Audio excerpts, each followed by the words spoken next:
Perusahaan yang sehat adalah perusahaan yang arus kasnya lancar dan positif. Perusahaan yang arus kasnya negatif menunjukkan bahwa perusahaan tersebut kekurangan kas, atau bisa juga perusahaan tersebut lebih besar kas keluar daripada kas masuknya dalam suatu periode laporan keuangan.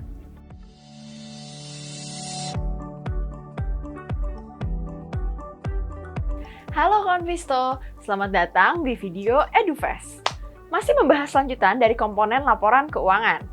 Pada video sebelumnya, kita sudah membahas apa tujuan dari neraca keuangan dan laporan laba rugi. Nah, komponen terakhir yang perlu kita ketahui saat melakukan analisa fundamental berdasarkan laporan keuangan adalah laporan arus kas. Apa sih itu laporan arus kas? Laporan arus kas berisikan rincian pemasukan dan pengeluaran sebuah perusahaan dalam suatu periode tertentu.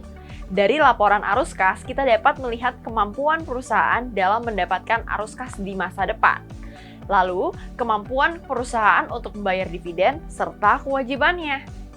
Komponen dalam laporan arus kas dapat diklasifikasikan menjadi 3. Pertama, arus kas dari kegiatan operasional, yaitu arus kas yang berasal dari transaksi atas hasil kegiatan perusahaan itu sendiri.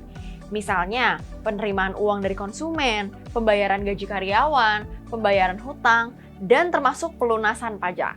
Kedua, arus kas dari kegiatan investasi. Ini berarti ada penambahan ataupun pengurangan investasi dalam perusahaan yang tercatat. Ketiga atau yang terakhir adalah arus kas dari kegiatan pendanaan, yaitu arus kas yang diperoleh dari adanya penjualan obligasi, saham, pembayaran dividen, ataupun pelunasan kredit saham. Perusahaan yang sehat adalah perusahaan yang arus kasnya lancar dan positif. Perusahaan yang arus kasnya negatif menunjukkan bahwa perusahaan tersebut kekurangan kas, atau bisa juga perusahaan tersebut lebih besar kas keluar daripada kas masuknya dalam suatu periode laporan keuangan. Nah, demikian penjelasan mengenai laporan arus kas.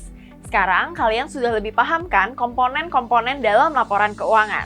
Di video berikutnya, kita akan membahas rasio-rasio penting yang harus diperhatikan pada saat melakukan analisa fundamental.